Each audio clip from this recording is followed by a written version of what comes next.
Bonjour et bienvenue dans le podcast NBA Corner où nous allons parler des Pistons de Détroit, actuels leaders de la conférence Est. On va également se pencher sur les Raptors de Toronto et le joueur des Hawks, Mohamed Gueye. Pour m'accompagner, je salue Charles. Bonjour Charlie. Salut les gars. Et Winston, ancien des chroniques de Motor City, qui va nous parler de son nouveau projet. Bonjour Winston. Salut Josh, salut Charles. Winston, c'est un plaisir de t'avoir dans ce podcast. Je tiens à rappeler à tous les auditeurs du podcast NBA Corner que Winston est une des personnes qui m'a le plus inspiré à faire ce que je fais aujourd'hui avec le NBA Corner. C'est un des premiers à m'avoir invité dans son podcast. Je me souviens qu'on avait parlé de Malice at the Palace dans les chroniques de Motor City. Je t'ai invité 2 fois dans le podcast et à chaque fois tu es venu. Et donc rien que pour ça, Winston, je te remercie beaucoup. C'est moi qui te remercie. Je suis très heureux d'être là aujourd'hui, de revenir dans ton podcast que j'écoute religieusement toutes les semaines. Donc, c'est vraiment un plaisir d'être là de nouveau. Yes. Alors, on va commencer l'émission. J'aimerais que tu nous parles de ton nouveau, parce que tu reviens sur les ondes avec un nouveau podcast qui s'appelle Mémoire de Ballers. Et je voudrais que tu nous présentes ce nouveau projet, que tu nous expliques un petit peu de quoi tu parles, quand est-ce qu'on peut l'écouter, comment on peut l'écouter, que tu nous présentes un petit peu quelle est l'idée derrière tout ça. Effectivement, comme tu l'as dit, j'étais à la tête d'un précédent podcast qui s'appelait Les Chroniques de Motor City, que j'ai tenu de 2019 à 2024, début 2024, qui se concentrait exclusivement sur l'histoire des Detroit Pistons, ma franchise de cœur. Je suis fan des Pistons depuis les années 2000, 2001, 2002, quelque chose comme ça. Donc j'ai vécu de très belles années, ensuite de très très très mauvaises, mais j'ai toujours été passionné par l'histoire de cette franchise et en fait, comme j'adorais le Medium podcast, j'avais envie de raconter l'histoire des Pistons, de toute l'histoire des Pistons, les grands chapitres, les très connus, les Bad Boys, l'équipe des années 2000, etc., mais aussi les histoires moins connues, la période Grand Hill, la période pré-Détroit Pistons, même quand les équipes s'appelaient même différemment, etc. Donc j'ai raconté plein d'histoires. J'ai fait presque 80 épisodes sur les podcasts. J'en ai fait avec des invités, dont toi qui m'a fait le plaisir de venir. Je me suis régalé, j'ai fait ça pendant très longtemps. Et puis, après 80 épisodes, j'ai commencé à faire le tour. J'avais quand même déjà commencé à ouvrir à faire des épisodes un peu hors série. Mais j'avais pas trouvé la formule qui me convenait bien. Donc, j'avais fait le tour avec les chroniques de Motor City. J'avais raconté toute l'histoire des Pistons. Honnêtement, les podcasts et tous les épisodes sont encore en ligne. Donc, je pense que si la franchise vous intéresse, vous pouvez aller les écouter. Et puis, après une pause de 1 an et demi, 2 ans quasiment, j'avais quand même envie de raconter d'autres histoires. Voilà. J'avais pas envie de m'arrêter à Détroit. Je lis toujours sur le basket. Je discute avec des gens et je découvre presque tous les jours des histoires très intéressantes. En fait, je me suis dit, je peux raconter d'autres histoires. J'ai la compétence, j'ai le savoir, entre guillemets, pour le faire. Et du coup, j'ai réfléchi à comment le faire. Est-ce que je partais dans un ordre chronologique? Est-ce que je partais un peu dans tous les sens? Est-ce que je racontais par thématique? En fait, l'idée est venue de raconter par franchise.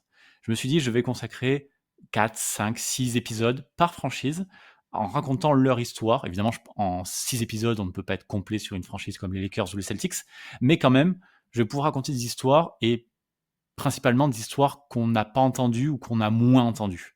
Et donc est venu ce concept de mémoire de ballers, voilà, pour un peu raconter franchise après franchise, en saga en fait, l'histoire de ces équipes iconiques de la NBA. Donc j'ai commencé avec les Boston Celtics, j'ai écrit et enregistré 5 épisodes, il en restera encore un au total, donc il y aura 6 épisodes qui seront diffusés et qui reviennent sur le maximum de l'histoire un peu méconnue des Celtics. Voilà, j'ai pris une grosse franchise tout de suite pour un peu donner le ton. Et puis ensuite, je passerai aux Rockets. Et puis ensuite, on fera comme ça, Est, Ouest, jusqu'à faire le maximum de franchises. Le premier épisode, c'était sur la préhistoire des Celtics, on va dire, avant les stars de la dynastie des années 60, avant Bill Russell, etc. Donc c'était sur Ed McCauley, le premier All-Star des Celtics, le premier qui a posé cette culture de Boston qu'on connaît aujourd'hui. Voilà. Et puis ensuite, on va continuer à avancer dans les années 70 et puis 80. On viendra sur Larry Bird, mais d'une autre façon encore. Et puis j'espère que voilà, les gens seront au rendez-vous et qu'ils vont retrouver, ceux qui connaissent les chroniques, qui vont retrouver un peu cette essence-là, mais pour toute la NBA. Écoute, Winston, franchement, je pense que je t'ai envoyé un message dès que j'ai vu que ton projet s'affichait dans mes recommandations et dans mon fil Twitter ou je sais plus quoi, ou je sais plus où je t'ai trouvé, mais franchement, je suis tellement content et tellement ravi de te voir revenir parce que ta voix, c'est un bonheur de la retrouver. Et effectivement, je conseille à tous les auditeurs qui veulent se rencarder, alimenter leur culture personnelle sur le basket, leur savoir sur les franchises, comme tu l'as très bien dit, Détroit. Si vous voulez tout savoir à propos de Détroit et avoir des infos que vous trouverez probablement nulle part ailleurs, allez écouter ça. Effectivement, c'est encore accessible. Et je suis ravi que tu reviennes avec ce projet. Franchement, c'est une des meilleures nouvelles de cette nouvelle saison qui commence. Et j'invite tout le monde à écouter ça. Et voilà, c'est cool que tu sois de retour. Trop, trop, trop content. Bah, c'est très gentil de ta part. Effectivement, tu as été, un des premiers à être ravi de ce «retour» entre guillemets. J'ai eu beaucoup de chance aussi et j'étais assez touché d'avoir plein de personnes parce qu'honnêtement, j'ai vraiment Mmh, coupé avec toute la partie réseaux sociaux quand j'ai arrêté les chroniques. J'ai continué à suivre le tout à basket, à fait. regarder les Pistons, à regarder les autres franchises et cetera. Mais j'ai complètement coupé avec les réseaux sociaux et quand je m'y suis remis un petit peu, il y a plein de personnes qui écoutaient les chroniques, qui m'ont dit qu'ils étaient contents et tout, donc ça m'a vraiment fait plaisir. Je m'attendais pas à un si bel accueil. Mmh. Ça m'étonne pas parce que tu es un passionné, tu fais un travail de grande qualité et je pense que c'est pas compliqué de se retrouver là-dedans, franchement. Et moi, c'est pour ça que je voulais absolument t'inviter là, dans l'épisode où on parle des Pistons, justement. J'en profite allègrement de pouvoir t'inviter pour parler de tout ça. Et voilà, je suis ravi de parler de ça avec toi, en tout cas. On va parler, messieurs, de l'actualité. L'actualité, on a quelques points à parler avant de partir sur les pistes de Détroit, justement. J'aimerais d'abord parler du retour de De'Aaron Fox dans l'effectif des Spurs ce week-end, dans la rencontre face aux Pelicans. Sa présence qui s'est immédiatement fait sentir avec 24 points au compteur, des paniers décisifs en fin de rencontre. Qu'est-ce que c'est bien d'avoir un meneur expérimenté entre les mains. Il a été opéré du petit doigt en mars dernier, c'est pour ça qu'il a manqué le reste de la saison et qu'il a joué que 5 matchs avec Victor. Victor est parti avant lui. Hein. Il s'était blessé à la cuisse pendant l'intersaison. Son retour a été retardé parce que le staff médical voulait absolument qu'il soit totalement remis. Charlie, qu'est-ce que tu as pensé de ce retour de De'Aaron Fox à San Antonio? Bon, écoute, c'est très bien qu'il soit de retour. C'est important de voir comment ça se passe avec Wembanyama, quelles possibilités nouvelles ça va offrir au coaching aussi, notamment en termes de rotation sur les lignes arrière. Avec la blessure de Dylan Harper, son retour était d'autant plus important. Comme tu l'as dit, on l'a vu très en forme tout de suite. On voit aussi qu'il n'a pas perdu son habitude d'être très serein dans le clutch time. C'est un retour qui réussit, qui fait plaisir, et de toute façon, on le sait, si les Spurs veulent être ambitieux cette saison, ils ont besoin que le duo Fox-Wembanyama fonctionne à plein régime. Oui, complètement. Ouais. Winston, Charlie et moi, on a déjà parlé un petit peu de la prolongation de De'Aaron Fox aux Spurs. Est-ce que c'était une bonne idée ou pas? Est-ce que tu as un avis tranché sur cette question-là? Et qu'est-ce que tu penses que De'Aaron Fox peut apporter à cette équipe et surtout apporter à Wembanyama sur cette saison? Je l'aime bien, De'Aaron Fox dans cette équipe, j'aime bien le fit. Je trouve que même en fait, il va apporter sans doute même au-delà de son attaque, vu qu'il va y avoir beaucoup le focus sur Victor. J'aimerais bien voir ce qu'il va pouvoir apporter même en termes de défense, en termes de libérer Victor pour, dans les fins de match, dans le quatrième quart-temps. Vraiment, je pense qu'il peut faire la différence avec le mouvement, un peu Mm. ouvrir l'espace, avec le passing. Je pense que ça va faire du bien dans cette équipe, même si je t'avoue que j'aime vraiment bien toutes les lignes arrière des Spurs, Harper et Castle. J'espère qu'ils vont marcher un peu tous ensemble en fait. Ouais, complètement. C'est vrai qu'il y aura probablement un arbitrage à un moment ou un autre de toute façon du côté des Spurs, c'est sûr et certain. On n'en est pas encore là. On va voir la saison comment elle se déroule. Moi, je trouve ça bien d'avoir un meneur de l'expérience et du calibre de De'Aaron Fox auprès de Victor Wembanyama. Je trouve que c'est important d'avoir un joueur comme ça. Et tu fais bien de le souligner, Winston. Effectivement, c'est un joueur qui peut vraiment suppléer Victor dans le scoring, pour la prise de responsabilité. Et il a un tel métier que je pense que ça va vraiment aider cette équipe. Il va même aider Dylan Harper et Stephen Castle, je pense, à passer des paliers. C'est bien de l'avoir pour moi. Ouais, et puis c'est bien Faire... qu'ils soient revenus dans ce timing-là, parce que outre la blessure d'Harper, Exactement, c'était aussi un moment où carrément. Wembanyama avait un petit coup de mou, devait faire face à de nouveaux types de défense, etc., etc. Donc le fait que Fox revienne à ce moment-là, c'est Mm. très important. Ouais, tout à fait. Tony Parker ambitionne de devenir coach professionnel et pourquoi pas un jour de l'équipe de France masculine. Il a expliqué vouloir réaliser le rêve de son père décédé le mois dernier. Il vient d'être nommé entraîneur de l'équipe de France des moins de 17 ans, déjà qualifié pour la Coupe du Monde à Istanbul l'année prochaine.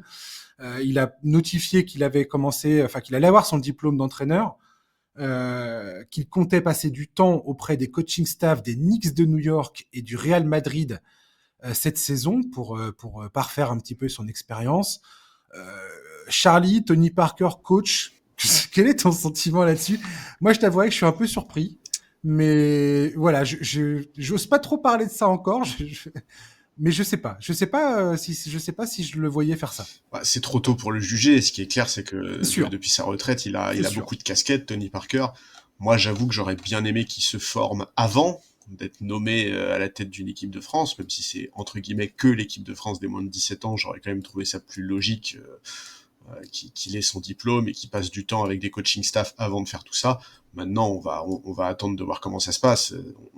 On peut pas dire que Tony Parker ne connaît pas le basket. En tout cas, ça c'est sûr. Maintenant, ça suffit pas forcément pour faire un bon coach.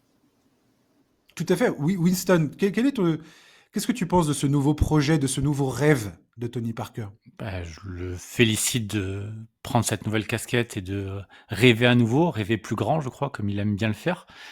Par contre, je t'avoue que lui donner un poste qui me semble assez important, en fait, avant même qu'il ait ses diplômes, Oui, avant quand même même, ouais. qu'il ait accumulé cette expérience, je dirais que c'est un peu gênant pour les moins de 17 ans et probablement encore plus pour tous les coachs français qui voudraient avoir cette place et qui doivent se battre depuis des années Mm. pour l'avoir. Absolument d'accord avec toi. Et c'est vrai que voilà, prétexter que tu as envie de faire quelque chose, c'est une chose. Faire le boulot avant et faire ses preuves un peu.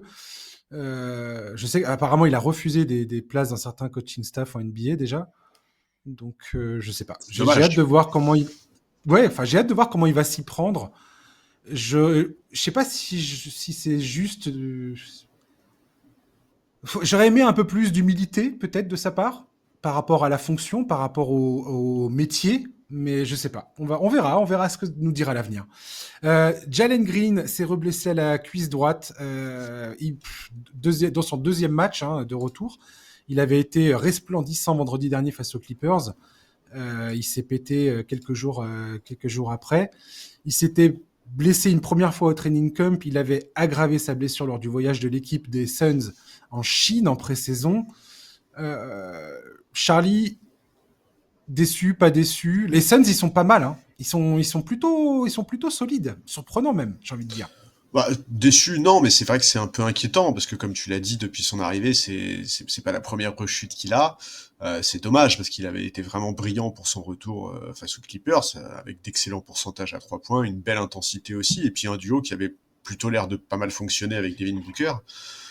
Absolument d'accord. D'après ce que j'ai vu, les insiders parlent d'une absence qui est comprise entre 4 et 6 semaines. Alors, moi, je suis assez loin d'être un spécialiste, mais si j'ai bien compris, c'est des blessures sur lesquelles les rechutes sont très fréquentes, donc il faut absolument que la franchise prenne le temps nécessaire pour le remettre sur pied.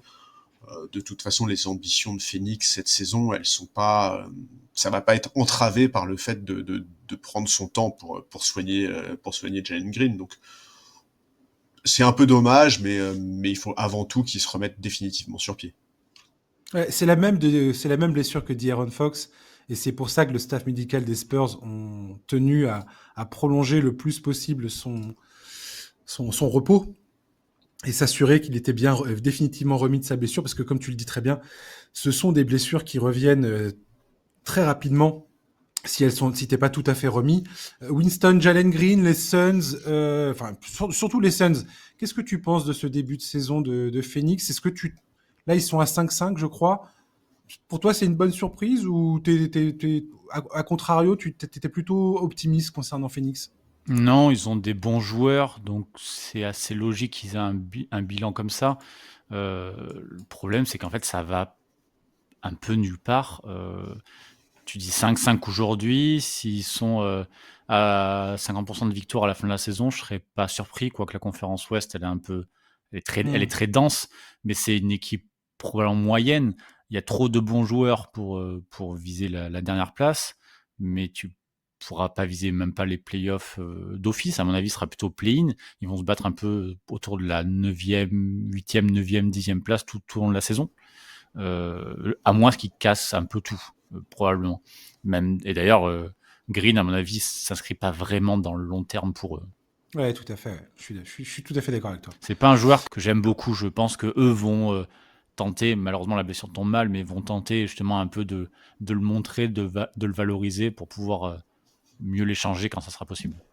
Ouais, je pense aussi, et c'est pour ça aussi qu'ils ont récupéré son contrat. Son contrat, c'est un contrat qu'il a signé avec Houston et qui est vraiment idéal pour faire partir dans des transferts ou des trucs comme ça. Donc, je pense pas qu'ils vont se priver non plus, effectivement.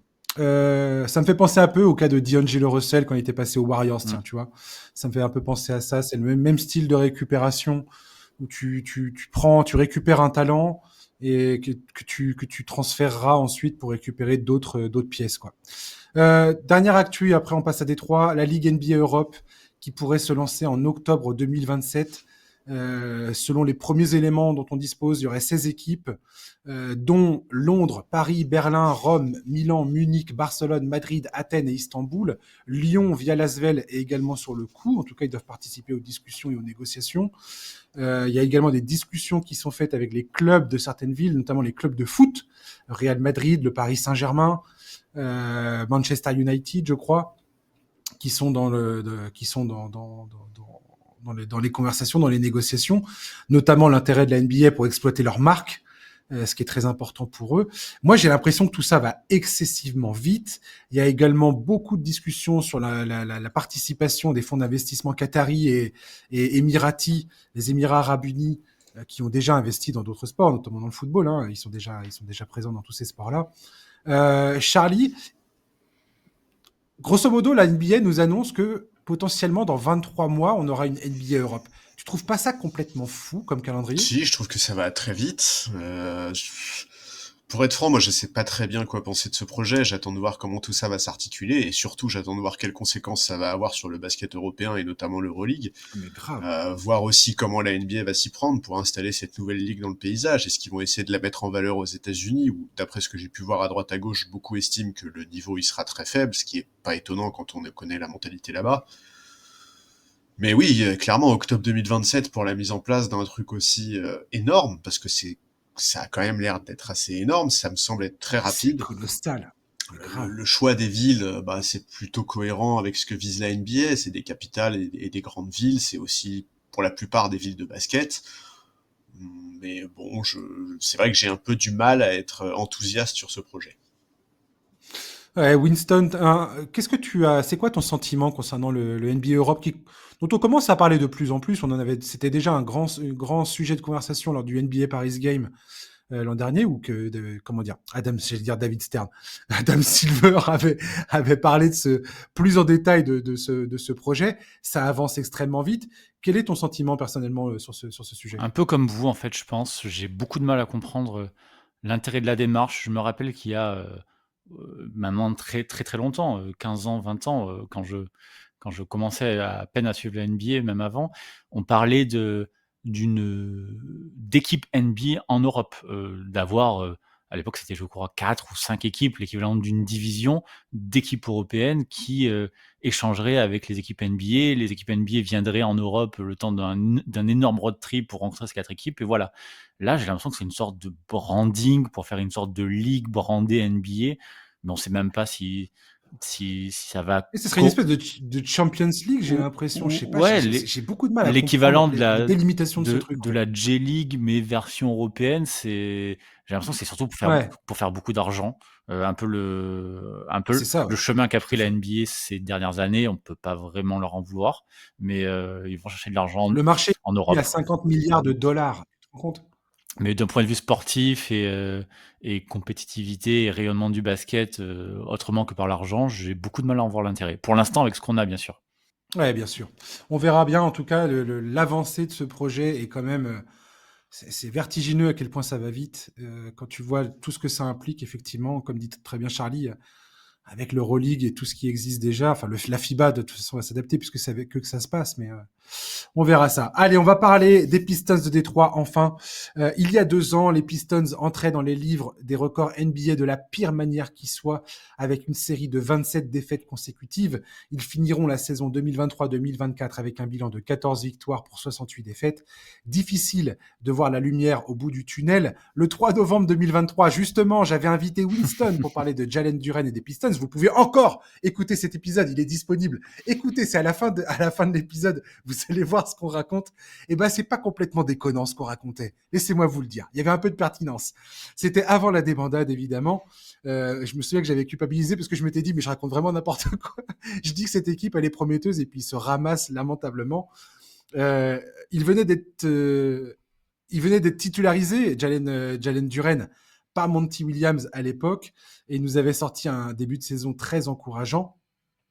Ce sera finalement la catastrophe pour l'équipe, hein. Voilà. Mais on voyait déjà du potentiel dans le duo Cade Cunningham, Jalen Duren. On avait également cité Ozar Thompson, qui était rookie à ce moment-là. Début 2025, Détroit est en tête de la conférence Est. On peut pointer du doigt la relative faiblesse du calendrier, mais ce serait mal analyser ce qui se passe depuis 1 an dans le Michigan. La saison passée, les Pistons se sont hissés en play-off et sont passés tout proches de sortir les Knicks, malgré leur inexpérience à ce niveau de compétition pour une grande partie de leur effectif. La blessure de Jaden Ivey en début de saison, dont les fans attendaient le retour avec impatience, sonnait comme un coup dur pour une franchise qui entamait l'année avec de nouvelles ambitions. Cela n'a eu pour le moment aucune incidence. Cade Cunningham et Jalen Duren, c'est un peu le Steve Nash et Amare Stoudemire version 2025 réincarnée. L'identité défensive de l'équipe est intacte. JB Bickerstaff continue d'appuyer sur les bons boutons concernant les rotations, comme la titularisation de Ron Holland la nuit dernière face aux Sixers. Winston, comment analyses-tu ce début de saison des Pistons ? Je suis très heureux de pouvoir parler positivement des Pistons. Ça m'est tellement peu arrivé pendant toutes ces années. Effectivement, je me rappelle du podcast qu'on a enregistré ensemble. On était prudents, très prudents. Heureusement que tu étais là pour être prudent. mais on disait qu'il y avait du potentiel, des bonnes idées. Et en fait, je pense que tu as raison de le dire que on n'était pas en tort. On verra dans quelques mois, peut-être dans quelques saisons, ce dont cette équipe est vraiment faite. Mais petit à petit, peut-être que l'histoire va nous raconter qu'en 2024, c'est surtout Monty Williams qui s'est complètement planté à vouloir revenir au coaching pour un salaire mirobolant alors qu'il avait pris pas sa retraite, mais s'était mis plus ou moins en pause. Et peut-être que l'histoire va nous expliquer que cette saison-là a été très mauvaise pour de très mauvaises raisons. Toujours est-il que cette saison, les Pistons sont géniaux. Pour nous, fans de Détroit, bien sûr, c'est une très bonne équipe. On est dans la ligne droite, en fait, de la deuxième partie de la saison dernière. Ce qui se passe à Détroit actuellement, c'est très bien parce que la première place, c'était un peu rêvé, mais c'est pas complètement sorti de nulle part. Les Pistons ont les mêmes armes que l'année dernière, en un tout petit peu mieux, mais ils se basent toujours sur cette défense extrêmement efficace, incarnée principalement, tu l'as dit, par Jalen Duren, et par cet héliocentrisme de Cade Cunningham, qui est en mode All-Star comme l'année dernière, voire même un peu mieux. Je me suis amusé à regarder un peu les stats de Cade Cunningham, que tout le monde met en avant depuis le début de la saison à juste titre. En fait, ils sont un poil moins bien que l'année dernière. Voilà. Il est un poil moins passeur, un poil moins efficace. Par contre, il est beaucoup plus propre. Mais Cade, il fait la même saison que la saison dernière. Donc, il y a, pour nous, fans des Pistons, qui regardons tous les matchs, ou au moins la plupart, il n'y a pas énormément de surprises. C'est juste qu'en fait, tout le monde est monté d'un cran. La défense continue d'être élite en NBA. C'est simple, la défense des Pistons, c'est la deuxième meilleure défense de NBA derrière le Thunder. Si on mélange un peu tous les indicateurs, hein. J'ai regardé, on est deuxième meilleure équipe pour limiter l'efficacité, premier pour limiter les passes décisives, quatrième pour provoquer les pertes de balles. Bref, à chaque fois, la seule meilleure équipe que les Pistons, c'est le Thunder. Et comme toute l'équipe perd beaucoup moins la balle et un poil plus propre en attaque, en fait, ça clique vraiment, vraiment très bien. Ouais, et puis t'as cette classe internationale de Cade Cunningham qui a vraiment trouvé son identité, sa place. Défensivement, il a fait énormément de progrès. Et j'aimerais bien qu'il soit un peu plus adroit à longue distance, mais quand tu regardes les matchs, tu vois que c'est pas à ce point indispensable. C'est surtout autour de lui qu'il a besoin d'avoir des shooters pour avoir une valve de décompression. Lui et Jalen Duren. Jalen Duren, je veux dire, ce gars-là n'a pas pris la prolongation de contrat qu'il devait signer là en octobre. Il a passé la date limite, il n'a pas signé sa prolongation de contrat. Il a dit, je vais parier sur moi, je vais faire la saison que je dois faire et on négociera à la fin de la saison. Et ben mon Dieu qu'il a eu raison de le faire. Enfin, je veux dire, le gars est en train de décupler ses stats et surtout sa présence sur le terrain. Et il a quoi, Jalen Duren? Il a 22 ans, un truc comme ça. Charlie, comment tu regardes cette équipe des Pistons?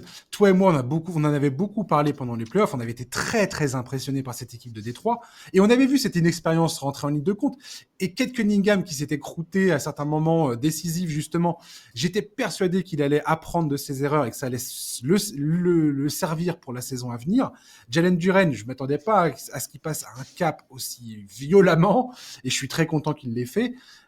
Comment tu vois cette évolution de Détroit cette saison? Bon, déjà, moi, je suis très content de voir ce qui se passe à Détroit.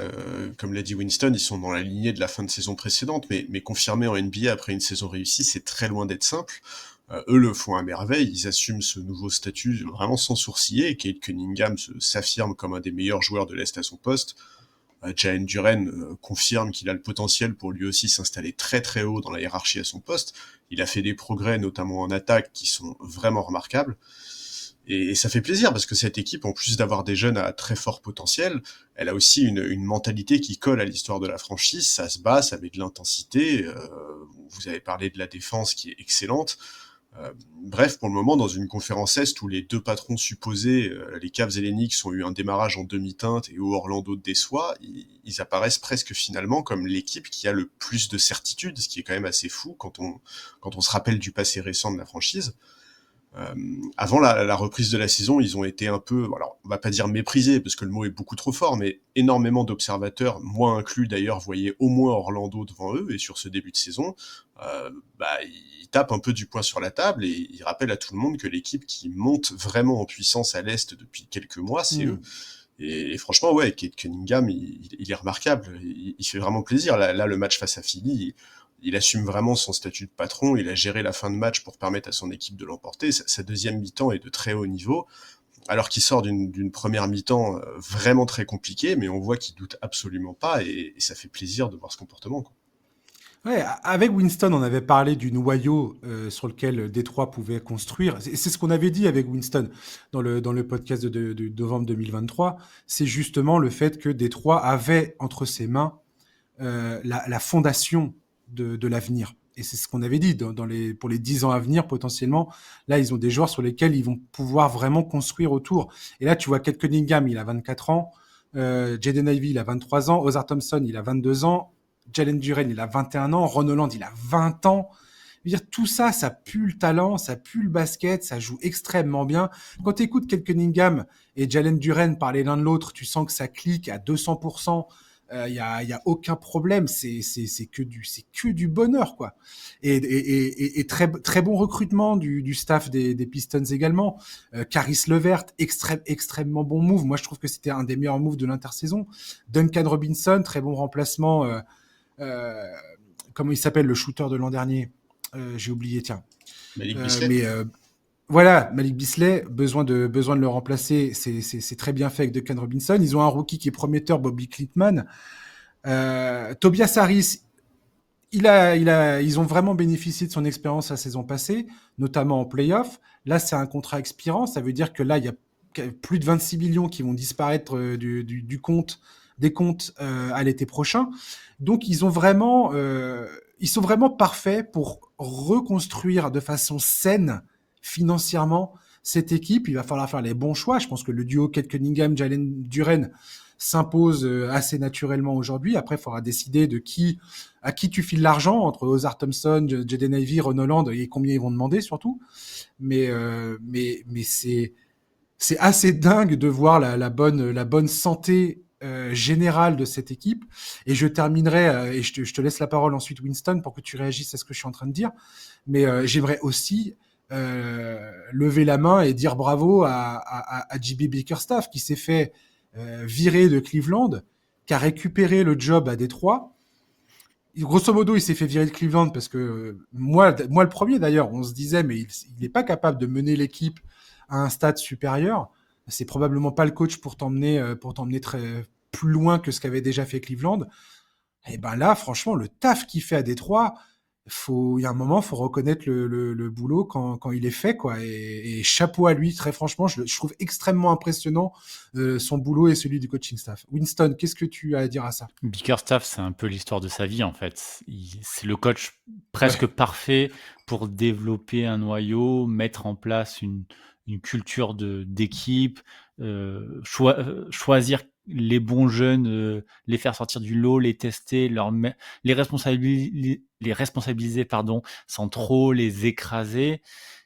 Après voilà, c'est ce qu'on lui avait reproché à Cleveland, c'est maintenant on veut passer la marche supérieure, on veut aller, au deuxième tour des playoffs, en finale de conférence ou en finale NBA.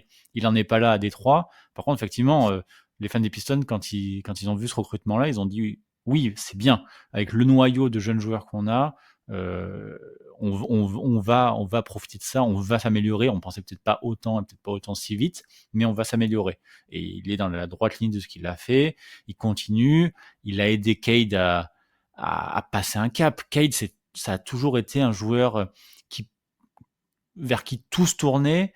Et malheureusement, si le passing était extraordinaire, l'efficacité était pas géniale, les pertes de balles étaient un peu catastrophiques. Et là, l'année dernière, il y avait vraiment eu un cap franchi. Cade, il a toujours autant la balle.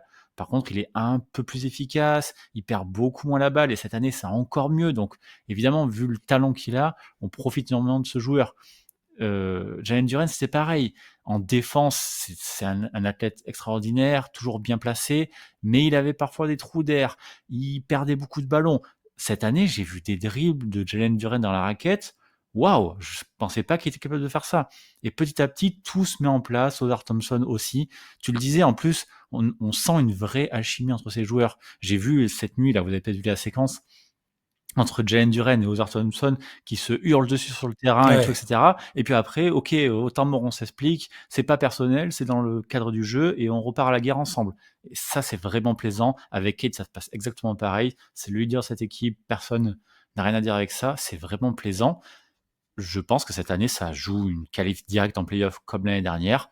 Et pourquoi pas espérer passer un Hmm. tour. Ça fait très longtemps à Détroit qu'on n'a pas vécu ça. Ouais, il y a un professionnalisme effectivement dans l'approche des rencontres. Et tu sens qu'il y a une ambition dévorante chez ces joueurs-là. Kate Cunningham, quand tu l'entends parler, tu sens qu'il s'enflamme pas. Il est tellement impressionnant, ce joueur de calme et tout ça. Quand tu écoutes Bickerstaff parler de Kate Cunningham, c'est beau. C'est beau les mots qu'il utilise, comment il qualifie, comment il aime ce joueur. Et tu parlais de Jalen Duren. Jalen Duren, l'an dernier, c'était 63% de contest quand il était au cercle. Cette année, les adversaires marquent, enfin, ils sont à 47% au cercle quand Jalen Duren est proche. Il a complètement transfiguré sa défense à l'intérieur. Et t'as raison. Quand tu le vois, Dieu sait qu'il était prometteur auparavant, mais là, il a passé un cap, comme je disais tout à l'heure, de façon assez concrète, quoi. Je veux dire, en fait, je m'attendais pas à ça, et je pense que c'est pour ça que les prévisions concernant Détroit étaient pas, parce que je pense pas que tu puisses prévoir que Duren soit à ce point passé à ce stade de production sur lequel il est aujourd'hui. Et là, il tournait à 3 lancers francs tentés par rencontre la saison dernière. Il a doublé ce total cette saison. Il était à 67% quasiment en pourcentage de risque de lancer franc. Il est à 84 quasiment. Enfin, je veux dire, si ça se tient, tout ça, et pareil, il a fait, je crois qu'il a en carrière, il a 110 double-double. C'est dans la même veine qu'un Shaquille O'Neal à l'échelle de l'histoire, quoi. Il est en train d'aligner des chiffres et des productions à 21 ans qui sont pas normales, qui sont assez exceptionnelles. J'essaie de pas m'enflammer moi-même, mais Duren et Kate Cunningham, c'est un, excusez-moi, je vais être vulgaire, mais c'est un putain de duo, les gars. On est face à un truc de ouf. Moi, je suis surexcité pour ces deux gars-là. Charlie, je te laisse le micro, vas-y. Non, non, bah, je suis complètement d'accord avec ce que vous avez dit. Et au-delà de tirer un coup de chapeau à JB Bickerstaff, je pense que c'est aussi le très bon travail du front office qui est récompensé. Parce que Ouais. Pour voir une équipe jeune, parce que l'équipe elle est jeune. Alors évidemment en termes de moyenne d'âge, la moyenne d'âge elle est en trompe-l'œil parce qu'il y a quelques vétérans, mais il y a un noyau dur de jeunes qui est extrêmement intéressant. Et pour faire progresser ce noyau dur de jeunes, il faut sélectionner les bons profils. Sélectionner les bons profils sur le banc avec JB Bickerstaff, et ça vous l'avez dit, c'est exactement le bon profil pour mettre en place un collectif et une équipe aussi jeune, mais aussi le bon profil des vétérans. Et c'est clair que à ce niveau-là, ils ont eu la main, pas la main heureuse parce que c'est pas de la chance, mais ils ont très très bien choisi les Tobias Harris, les Duncan Robinson, les Caris LeVert, Javonte Green, tous ces mecs-là ont l'air de s'être parfaitement adaptés à cet environnement et visiblement sont très impliqués dans ce qui se passe et dans la progression des jeunes. Donc ouais, c'est ce qu'on dit toujours en fait. Une équipe, elle a beau avoir un potentiel incroyable, s'il n'y a pas le bon front office pour mettre ces jeunes-là dans des bonnes conditions et les entourer de la bonne manière, et ben ça fonctionne pas. Et à Détroit, ils ont su trouver les bons ingrédients pour tirer la quintessence de ces jeunes, et c'est hyper agréable à voir. Winston, je te laisse le mot de la fin sur les Pistons. Une dernière réflexion, une dernière idée que tu as envie de partager avec nous. Je confirme aussi ce qu'a dit Charles. L'équipe est bien construite. On voit des joueurs qui cliquent bien ensemble. Tu l'as dit tout à l'heure, Kate Cunningham, Jalen Duren. Au-delà du fait que ce soit un super duo, c'est aussi un super duo parce qu'ils se complètent eux-mêmes. Jalen Duren a besoin de ce meneur héliocentrique qui va lui distribuer les ballons parce que c'est un formidable finisher. Cade, il a besoin de cette menace de lob. C'est naturel, en fait. C'est naturel. Je pense que le Détroit doit s'accrocher à ça et peut-être que ce bon début de saison confirme aussi que Jaden Ivey n'est peut-être pas indispensable à cette équipe parce que c'est sans lui que les Pistons tournent mieux pour l'instant. Est-ce qu'avec lui ça irait encore mieux? Ça on ne peut pas le savoir, mais sans lui ça tourne bien quand même. Et comme il a de la valeur, peut-être que quand il y aura des choix à faire, ça ne sera pas lui qui passera en premier. On en parlait avec Charlie tout à l'heure, c'est marrant que tu dises ça.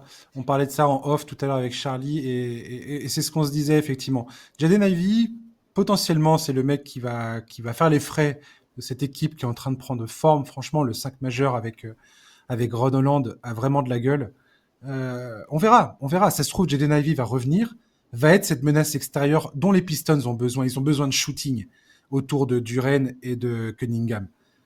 Si Ozar Thompson arrivait à avoir un shoot, oh mon Dieu. Si Ron Holland arrive à avoir un shoot, oh mon Dieu. Attention les yeux. Ça va faire très très très très mal.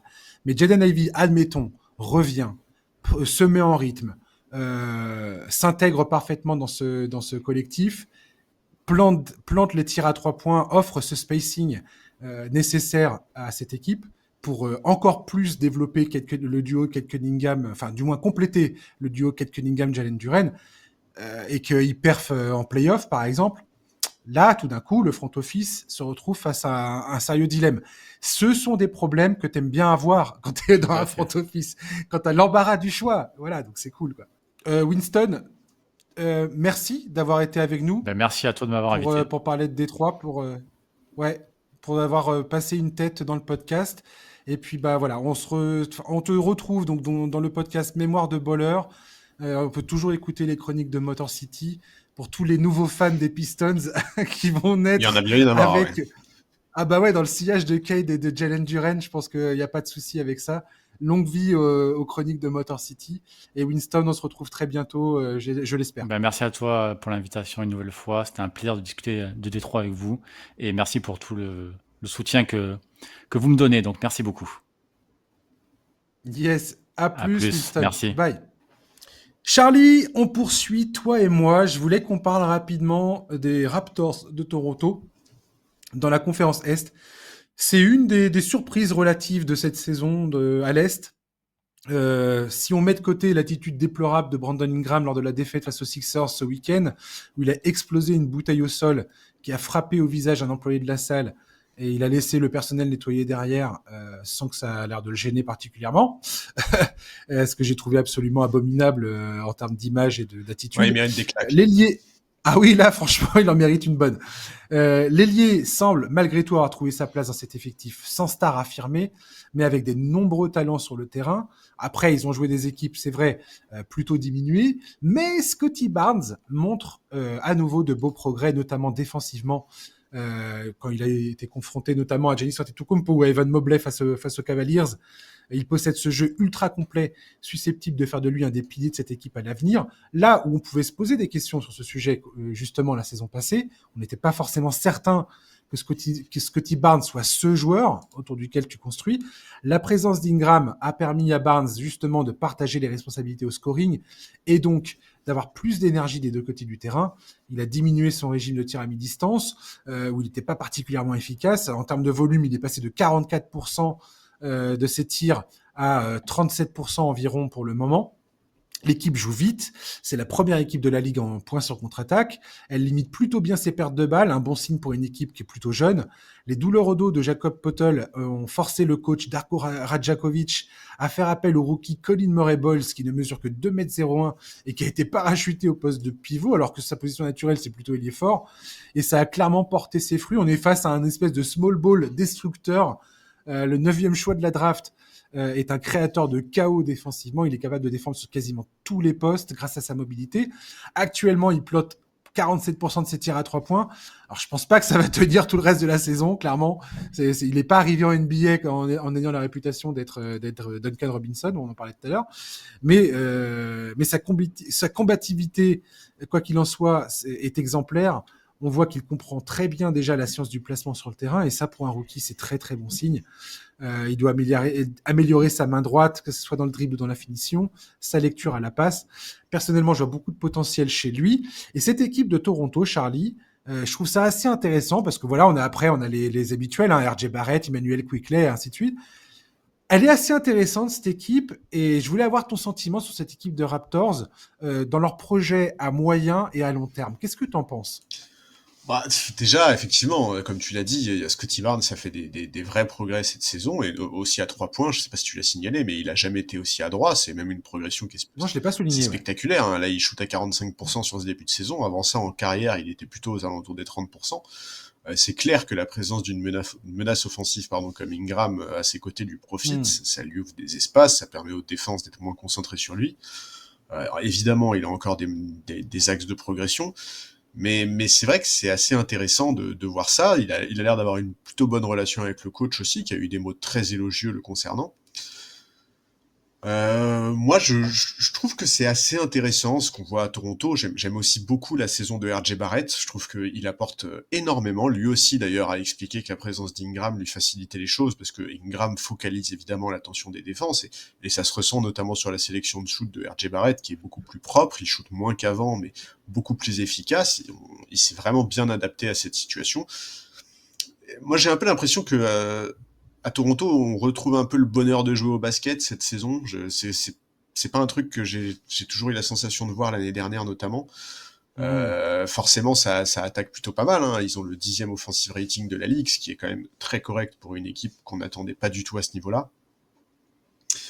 J'ai un peu de mal à me projeter sur l'avenir de cette équipe aussi parce que je sais pas très bien quelle est l'ambition.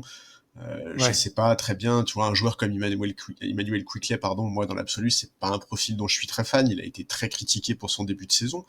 Là, ça va un peu mieux. Il sort d'une semaine qui est intéressante. Bon, est-ce que vraiment Emmanuel Quickley, ça peut être le meneur titulaire d'une équipe qui a de l'ambition en NBA aujourd'hui? Je sais pas très bien. On parle quand même d'un meneur qui est payé 30 millions par an. Écoute, on va voir. Moi, j'ai un peu ce sentiment sur Toronto que c'est une équipe qui est sympa à suivre, qui est plutôt agréable à regarder jouer, mais qui, dans l'absolu, peut pas viser vraiment plus haut que le play-in. Et est-ce que vraiment c'est une ambition qui peut s'améliorer dans les années à venir avec le matériel qu'ils ont à l'heure actuelle? J'en doute un peu. Ouais, j'ai envie de dire, c'est un peu, ce qu'on disait à l'époque pour Evan Mobley à Cleveland, mais et je trouve que d'ailleurs on reparlera de Cleveland parce que la question d'Evan Mobley, je pense qu'il va falloir qu'on se la pose un moment ou un autre, Charlie. J'ai plein de choses à dire sur Evan Mobley, et pas forcément super positif. Enfin, j'ai pas envie de le critiquer non plus, mais bon, ça sera pour un autre jour. Scottie Barnes, pour moi aujourd'hui, le côté indispensable des Raptors, c'est d'identifier qu'est-ce qu'ils ont entre les mains avec Scottie Barnes. Tout à fait. C'est ça. Et effectivement, la présence de Brandon Ingram offre une nouvelle complexion sur le terrain, une nouvelle complexité des mouvements, du spacing et ainsi de suite. Comme tu l'as très bien dit, RJ Barrett en bénéficie également. RJ Barrett, il a 25 ans. Donc, est-ce que c'est un joueur que tu gardes ou pas? De toute façon, ils vont vite devoir faire des choix parce qu'il est signé pour cette saison et la saison prochaine. La saison prochaine, il sera contrat expirant. Donc, il faudra renégocier la suite. Donc, à mon avis, c'est ça la question que tu dois te poser. C'est Scottie Barnes, est-ce que c'est un potentiel franchise player ou pas? Parce qu'aujourd'hui, il est payé comme Bien tel. sûr. Donc, est-ce que tu as fait le bon pari? Est-ce qu'il va falloir recalibrer les choses? Après, son contrat, il n'est pas non plus complètement scandaleux. Donc, ça peut être un contrat de second couteau. Mais quel genre de joueur, dans ces cas-là, tu mets à côté de lui? Est-ce que c'est un... Voilà, Brandon Ingram, c'est un bon test. Emmanuel Quickley, je suis d'accord avec toi. Je partage le fait d'être un peu dans le doute sur le fait que ce soit un meneur titulaire en NBA. Peut-être un très bon 6e homme, mais titulaire, je suis pas certain. Et c'est marrant parce qu'au Knicks, il était plein de promesses, ce joueur. Et là, je pense qu'il a montré ses limites à Toronto, clairement. Ouais, tout à Je fait. suis pas sûr qu'il puisse aller beaucoup plus haut, en fait. J'en sais rien. Peut-être que je me trompe. Hein. Je serais ravi de me tromper, mais j'ai pas l'impression que ça puisse être le cas. Ils ont filé un contrat à Jacob Poeltl, mais est-ce que c'est pareil? Enfin, il a 30 ans, il est signé jusqu'en 2030. Est-ce que c'est pareil? C'est un joueur que tu gardes dans ton effectif, sachant qu'il s'est pas du tout shooté de loin, que en termes de spacing, c'est naze. Grady Dick, on en avait parlé l'année dernière. C'est un joueur en lequel je continue à croire, même si là, il est pas dans ses meilleures journées actuellement. Il fait pas le meilleur début de saison qui soit. Après, son temps de jeu a fondu comme neige au soleil par rapport à l'année dernière. Ah, Il, mais complètement. il joue Il a moitié 15 moins. minutes, Ouais. voilà. Il a 15 minutes de temps, de minutes par match. Je suppose que son coach sait très bien ce qu'il fait, donc on verra bien. Mais voilà, pour moi, l'identification, c'est Scottie Barnes en premier lieu et voir un petit peu quelles pièces tu gardes, quelles autres tentatives tu fais. Brandon Ingram, donc il est signé là jusqu'en 2028. Il a une player option. Il a 28 ans, hein, Brandon Ingram. Il n'est pas vieux. Non. Donc, je pense qu'effectivement, les Raptors, là, tu as une vision sur 2-3 ans où tu vas devoir confirmer ce qu'est Scottie Barnes et voir quel genre de joueurs peuvent évoluer à ses côtés. On parlait de Détroit tout de suite. C'est ça que tu as envie d'avoir. C'est Scottie Barnes. Quel joueur tu peux faire venir ou sélectionner, même à la draft, hein, on verra bien comment ça se passe, de quelle manière ils peuvent trouver ça. Mais quel joueur va venir être la pièce complémentaire de Scottie Barnes si Scottie Barnes, tu décides que c'est le joueur avec lequel tu veux continuer? En tout cas, ce qui est clair, c'est que quand on écoute les déclarations de Rajakovic, il est clair que il croit énormément en Scottie Barnes. Enfin, en fait, je comprends. Complètement, ouais. En fait, il a un profil. Franchement, il a un profil qui fait un peu rêver, Scottie Barnes, quand tu prends en compte sa progression, quand tu vois toutes les qualités qu'il a, que ce soit sur le plan offensif, sa présence au rebond, sa capacité à distribuer des bonnes passes, ce mec-là, si il arrive à accomplir son potentiel et à continuer à progresser sur les 2-3 prochaines saisons, il va devenir un joueur absolument incontournable en NBA. Donc évidemment en fait que t'as envie d'abord d'identifier à quel point ce mec-là est déterminé à se donner toutes les chances de devenir un jour un des meilleurs joueurs de la ligue.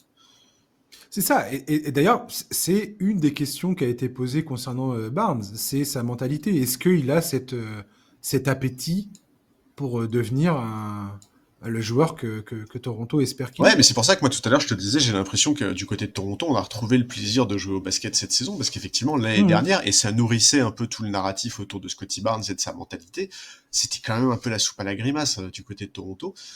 Donc écoute, moi voilà, je trouve que c'est une équipe qui est sympa à suivre. Voilà, là pour le moment, ils sont dans le play-in, ils sont devant des équipes comme Atlanta ou Orlando. Je suis pas convaincu que ça dure. En théorie, c'est des équipes qui devraient monter en puissance. On peut les imaginer dans un range entre la 8e et la 10e place. Mais bon, voilà, ce début de saison à l'Est, moi, il m'a appris à ne pas trop m'avancer dans les pronostics, donc je vais pas trop faire de plans sur la comète. Mais voilà, c'est pas. Moi, je m'attendais à pire. Honnêtement. Ouais, complètement. Moi aussi, totalement. Je pensais que ça allait prendre la flotte beaucoup plus que ça. Ouais, et puis même dans le jeu, tu vois, je m'attendais pas à... de temps en temps, tu vois, quand je regarde les matchs de Toronto, je me dis, franchement, offensivement, ça joue bien, c'est sympa à regarder. Et puis t'as Mamou, T'as Mamou Kelashvili là-bas. Et ce joueur, je le surkiffe. J'adore Mamou. Depuis son passage aux Spurs, je suis en adoration devant Mamou. Donc, j'ai toujours du temps pour regarder Mamou jouer. On va terminer le podcast, Charlie, avec Mohamed Gueye, un de mes joueurs coup de cœur de cette saison, définitivement, qui a réalisé son record face aux Lakers. Hein, Charlie? Hein, tu faisais pas le malin ce week-end. Hein, 21 points, 7 rebonds, 7 passes, une activité en défense de tous les instants.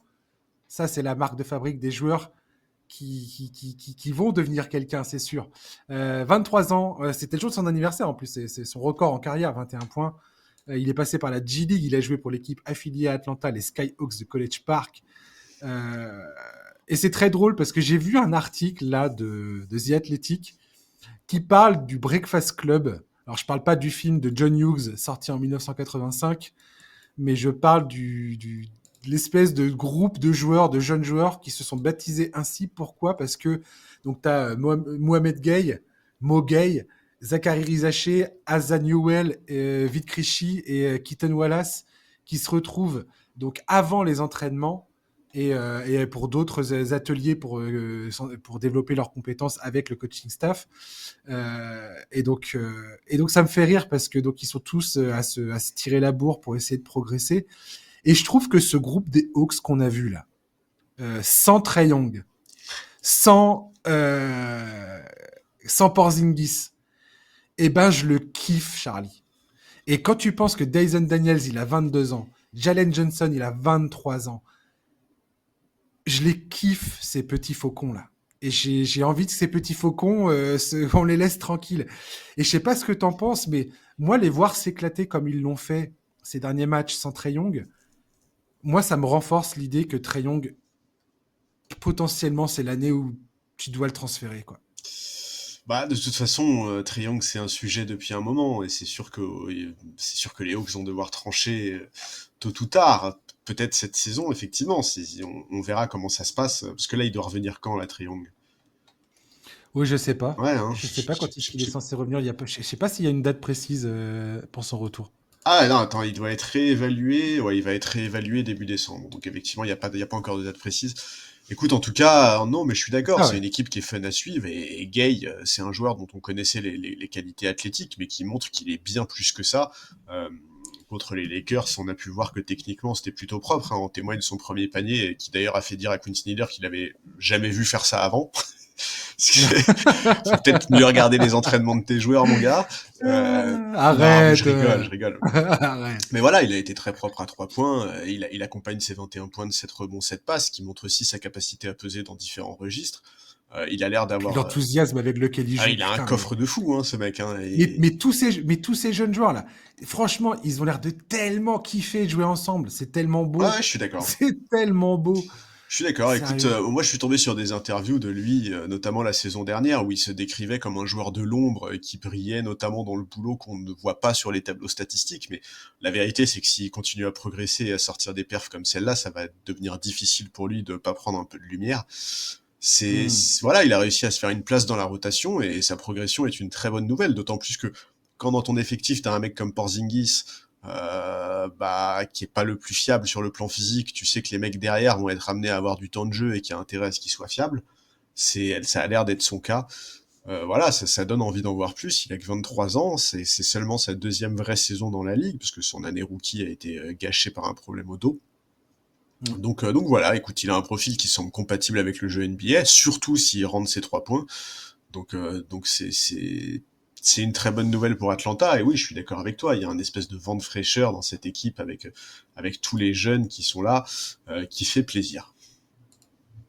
Ouais. Et puis, d'un point de vue financier, ça pose beaucoup de questions parce que si Trae Young et Porzingis, mais admettons qu'ils transfèrent pas Trae Young, admettons qu'ils le laissent terminer la saison à Atlanta. Quoi qu'il arrive, Atlanta se retrouve avec un, un potentiel financier illimité. Ils peuvent signer n'importe qui. Aucune superstar ira forcément signer aux Hawks. Et je pense pas que ça soit forcément le projet de toute façon. Mais quand tu vois le fait, notamment là, quand tu vois la défense proposée sur les pick and roll de Luka Doncic, par exemple, bah, tout d'un coup, t'as pas Trae Young à ramener et à cibler dans le pick and roll pour te gaver, Ouais, quoi. après, Tout d'un coup, t'as que des gars qui sont hyper longs, hyper mobiles, hyper rapides, qui lâchent rien. Et je pense que c'est l'identité que doivent embrasser les Hawks aujourd'hui. Après, offensivement, est-ce que tu peux tenir la route? C'est ça la question des Hawks. Est-ce que tu peux scorer assez? Non, probablement non. T'as pas de scoreur aujourd'hui de la trempe de Trae Young. non. Trae Young, c'est un scoreur exceptionnel. C'est le mec, il est ultra fort. Encore une fois, qu'on se comprenne bien, je ne suis pas en train de critiquer que Trae Young à proprement parler. C'est un excellent joueur, mais qui a quand même des faiblesses qui, dans cette version des Hawks, aujourd'hui, les Hawks et Trae Young ne sont plus sur la même timeline. Et je pense que les Hawks devraient embrasser la jeunesse qui irrigue leur effectif aujourd'hui et laisser partir Trae Young. Je pense que l'expérience Trae Young a atteint sa date de péremption du côté d'Atlanta. Après, Trae Young, c'est pas juste un scoreur, hein, c'est aussi un créateur Oui, bien sûr, absolument tout à fait. hallucinant, tu vois. Mais de toute façon, en fait, Il nourrit le scoring de ouais. plusieurs façons, pas que en shootant, mais effectivement aussi avec sa création exceptionnelle. Après, le Tout à problème fait avec d'accord. Trae Young, si tu le prolonges, enfin, si tu le transfères pas cette saison, ça va aussi être les négociations contractuelles, parce que la saison prochaine, Trae Young, il a une player option à 48 millions. Est-ce qu'il va pas vouloir renégocier un contrat plus long? Si tu veux, il y a aussi un peu tout ça à prendre en compte. Et je pense que la décision sur le cas Trae Young, elle ne sera pas que sportive, elle sera également financière. Tu vois, si le front Ah, mais office complètement. se dit, bon, bah, le mec va nous réclamer 60 millions par an, bon, la décision de le trader, elle devient peut-être plus facile, quoi. Ah, mais moi, je pense que c'est ça le nœud du problème. Trae Young, c'est un excellent joueur si tu le signes à un prix raisonnable. Mais Trae Young, il se voit pas comme un joueur que tu payes à un prix raisonnable. Je pense qu'il veut un salaire de superstar. Et c'est bien là le problème. C'est que, est-ce que Trae Young en option numéro 1, ça fait le job? Et je pense pas. Euh, je pense pas du tout. Et pauvre Mogay, on parlait de lui, mais, euh, mais je veux dire, lui, c'est le visage de cette jeunesse des Hawks sur laquelle il faut miser. Pour moi, c'est ça que doit faire Atlanta aujourd'hui. Très clairement, pour moi, il n'y a aucun doute sur la stratégie à En tout cas, suivre. lui, il est en train d'aller chercher un vrai contrat. Qui ça? Mogay. Ah oui, bah ça complètement. Ça que voilà, c'est des joueurs qu'il va falloir payer à un moment ou un autre. Trae Young, très franchement, il a emmené cette équipe en finale de conf en 2021. C'est Ah, exceptionnel. c'était... C'est exceptionnel d'avoir fait Ouais. ça. Et tu termines dans le Final Four de la NBA. C'est taré, vu ses dimensions, vu toutes les critiques qu'il y a eu envers lui, sa taille, sa capacité à défendre, ce que je suis en train de faire, quasiment. Mais non, mais vraiment. Et moi-même, j'étais sur le cul à ce moment-là, en train de me dire, mais c'est dingue, ce mec, à l'époque, il était en train d'atteindre les finales de conférence avant Luka Doncic. Alors que quand ils avaient été transférés l'un pour l'autre lors de leur draft, personne ne disait que, enfin, et après les premières saisons, personne pensait que Trae Young allait être le premier à atteindre les finales de Ouais, et puis conf, très sincèrement. c'était sa première campagne de playoff, hein. C'était... Et complètement, C'était assez fou, complètement. ouais, non, c'était fou. Et puis il n'avait pas une équipe complètement de déglingo autour de lui. Enfin, je veux dire, donc, et puis, tout le monde se souvient de la clim monumentale qu'il a foutue dans la salle d'Enix, quoi. Je veux dire, et en plus, il a été largement à la hauteur des espérances et du rendez-vous en playoff. Donc, chapeau à lui. Dans cette équipe des Hawks, où aujourd'hui Trae Young veut avoir des ambitions, donc potentiellement qu'on construise autour de lui et qu'il soit payé comme une superstar, je ne pense pas qu'au niveau d'une franchise comme Atlanta, ça soit la chose la plus pertinente à faire, définitivement. Ça peut sembler dur de dire ça, mais je soutiens mordicus que ce n'est pas le bon pari à Non, faire. mais je suis Voilà. d'accord, et c'est vrai que d'un pur point de vue timeline, c'est pas forcément cohérent aujourd'hui de filer un énorme contrat à Trae Young quand tu vas devoir payer les Dyson Daniels, etc. Donc c'est sûr que la question, enfin, je veux dire, de toute façon, tu révolutionnes rien en posant la question. La question, ça fait déjà plusieurs semaines, voire mois, qu'elle se pose du côté d'Atlanta. Donc on sait bien que c'est quelque chose qui peut tout à fait arriver. Ouais, complètement. Ouais. Franchement, cette équipe des Hawks, je les lâcherai pas. J'espère que je vais pas les lâcher toute la saison. Après, Jalen Johnson, il me saoule un peu parce qu'il manque beaucoup de matchs quand même. J'espère que c'est pas un gars injury prone, quoi. C'est un peu ma crainte le concernant. Ouais, ce serait problématique pour les C'est- Hawks. sa fragilité physique qui est pas super rassurant, quoi. Il a raté combien de matchs Il en là? a raté 2, je crois. Oh, il en a raté que Ouais, 2, ouais. ça va. J'espère vraiment qu'il va tenir le coup, ce joueur, parce que lui, pour le coup, c'est un joueur à qui tu dois filer le pognon, Ouais, quoi. ouais. Très clairement. Et Rizaché, vite fait, tiens.